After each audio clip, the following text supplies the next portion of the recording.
Hi everyone, I'm Sarah Starkiller, and this is... Hello everyone, I'm Trade Flip 101, and we are here at the Pantages Theater for our... Oh, you're good. Sorry. People counter 1.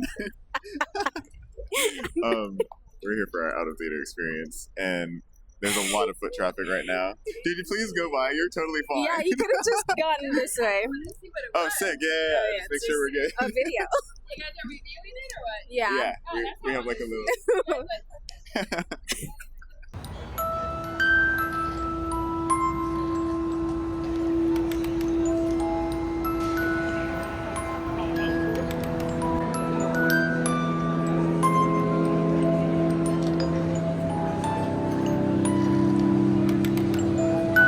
Damn, this is my first time in here.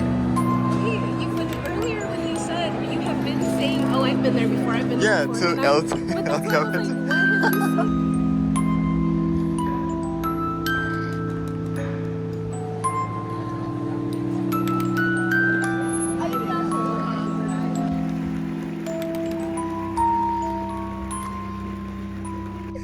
Alright, so people had some drinks in there. Oh, and, yeah, for we're sure. gonna have some fun with a couple of the stragglers who barely got out. But here we are for our out-of-theater experience, and it is quite literally a theater. An actual theater, a live theater. Beautiful. Really old theater. I actually don't know the history of this theater. I should have looked it up. We should know the history. I know. Our bad. But it's Pantages Theater in Hollywood. It's been here for many a year. Probably since like the 30s, I would imagine. I think they did like old stuff in there. Obviously, we have some shots from the inside that we'll insert, but it's a beautiful theater. If you ever have the opportunity, we already inserted them. Ignore her. If you ever have the opportunity, please, you have to experience it. It's really, really lovely in there. Absolutely. That lady almost got hit by a car just messing I around with my know. phone right now. Just to look at the photo, crazy. like it was. Her daughter was like.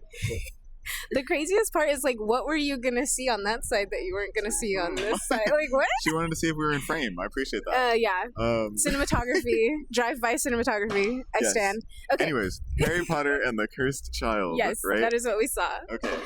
Has absolutely nothing to do. No, I'm just kidding. It does. It has a lot to do. But hey, okay, go ahead. First of all, I'm a little curious. Can you explain to me? Is it a little bit of a different timeline?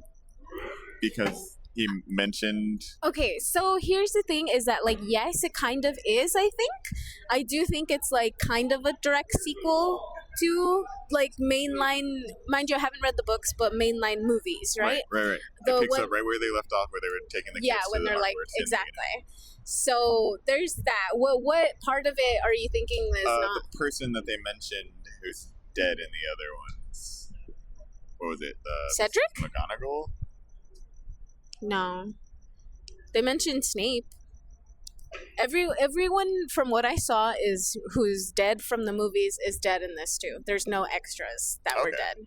I thought for sure even you said like because they were like, oh, Professor McGonagall. No, it's just I just was like, oh, I didn't realize she was still alive because I thought it was so much further than it was. Say, did I miss something? No, she's still alive for cool, sure. Never mind. Yeah, you threw me off completely. My bad. I just didn't realize that it took place that soon after, so that's where I was confused. Okay, no worries. That's awesome. That's good. I was kind of like worried, like, oh, is this like not how it went? Is this wrong? So, but that's good that it's not. That's awesome. What I don't know is like if this is like truly like canon to the Harry Potter lore, or if it's like its own kind of thing, which it's still cool. Yeah. Really good. So, do you have any experience with other like Broadway plays or musicals or anything like that? This is my first play. Okay. Yeah.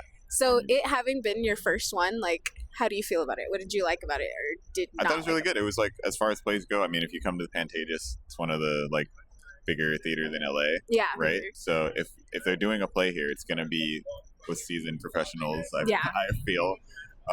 As long as I've seen the Wicked signs up here and like knowing how big that was here and the Lion King, like they've kind of taken over the block for that. Mm-hmm. So I know it's gonna be good. So it was just like anything else. I don't think there might have been one line slip.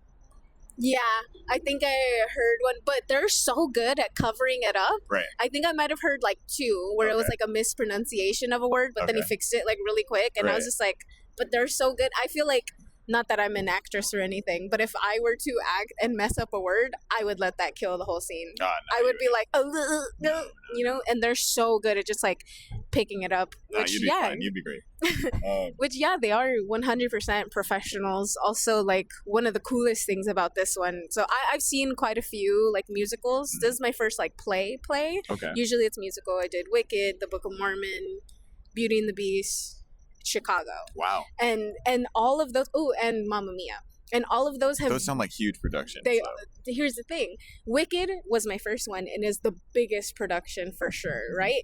But even having that, this one has so much more, like, effects that goes into it. There's so many more people that are flying around and, like, set changes and lighting. Like, it was like you were watching a movie, which was so cool to me. Right. That's why it was so, like, smooth that it's not, I don't feel like I really saw a play. Yeah, it legit feels like we were at the movies. And like one of the coolest parts to me is like the effects technically, like if they were in a movie, wouldn't be the most groundbreaking effects, but because it's all just happening right in front of you in real time, it's so unbelievably impressive. Like even the first shots, the opening of it, when they're like in normal like civilian clothes and then fast change into their robes. That was crazy. How do you do that? And it was like not even a second. Like right. No, it looked like if it folded out into a robe. Like it's like some crazy. Like they definitely have some secrets here. A lot of which is lighting, because the lighting is, you can kind of see it's like per layer. So there might be 7 or 8 layers along the thing. It seems like. Yeah. And so if you light 3 and 4 and 2, but leave 5 or something, there's a space of darkness there where you can have someone in all black. Like they were doing a float for the chairs and stuff in that one scene where they were kind of having the fight. And they were like, you could tell that behind the chair, so they'd grab it from here and be twisting it. But then also there were other scenes where they were using invisible strings. I did see that too. One thing I did really like, which is a super simple like lighting effect too, is when they were using the time turner and it would like wobble the whole like world around them. Like that looked crazy the first time. It was insane. Like it messes with your like brain for a second where you're like, well, how did they do that? But then it's like, oh yeah, no duh, it's just lights. But that's so sick though. So cool. Like it's such simple things that translates so well in this. Loved it. Like the little things where like a spell will go off and like the little flame or whatever, like kind of thing's so cute. Mind you, we are in the heart of Hollywood, like right by Hollywood and Vine. There's a lot of crazies around. There's a lot of transients. A lot of the theater's now closed, and it's not as happy and gay of a place that it was a few minutes ago. We're gonna try and get through this. Story-wise, I will say I did really like the story. I would love to see it again. I would love to see it adapted into a movie or whatever, because it was just a really cool story. This adapted into a movie would be so sick, and a great way to open up an entire new world, another timeline. So I'm excited for that, because you know they will. I hope they do. They have Harry Potter World at Universal, so there's going to be money to be made. So they will. And the show is coming out soon too, so which I'm very excited about. Who's getting that? Do you know? I think it's gonna be on Max. Okay. Real quick, so for anyone who doesn't know, hopefully we found a trailer or something that we could put in to kind of explain what they were doing here. But like you said, it is a sequel, so it's supposed to pick up from the last scene of the last movie where Harry is taking his son, him and Ginny's son, to Hogwarts again. So it kind of restarts all over. What's going to happen in Albus's life, Albus Potter's life. So I mean, if you loved Harry Potter, if you are into all those amazing stories and movies, this is something you'd want to come see. Absolutely. And it's amazing that it's a play and not a movie. So it's kind of like, I think a lot of people aren't really that like they don't go to plays. It's true. So you're kind of going to be ahead of the storyline if you come see this. I think it's also with plays, there seems to be almost like a wall. Like where people are like, oh, I don't know, to go to a play, it must be super expensive. It must be this, it must be that. True. But like it is, I feel like they made this one very accessible, honestly, because they had deals like going on all the time where it was like 2 tickets for the price of 1, or 2 tickets for even the price less than the price of 1. So they did a lot of good to get people out here, and there was a lot of different ages here. Yeah, and it's going on from February 15th to June 22nd. And so there's a lot of time too, and it was not sold out. There were still plenty of seats. And it is touring too, so it's in LA now, but I don't know where it's going next. Absolutely. So it's definitely look it up and see if it's coming near you because it's worth it 100%. For sure. Pro tip, if you want to be able to get out and use a restroom whenever you want, or go get snacks, or also, little hack, they have merch in the beginning, but through halfway at the, the intermission, Voldemort has come out, or the idea of Voldemort coming back has come out. So there's different Just merch. the idea. So it's cool. And there's different merch, yes. Yeah, so it's really super cool. sick. We were able to get out there and do that, and then you don't have to pass by everyone. You can show up when you want. If you're late, you don't have to interrupt anyone. Yeah. So that's cool. Yeah, park near the venue. Yeah, exactly. Park around the street like us. Are we doing ticket stubs for this? Yeah, we have to do tickets. Okay, so even though we didn't get physical tickets. I know, so sad.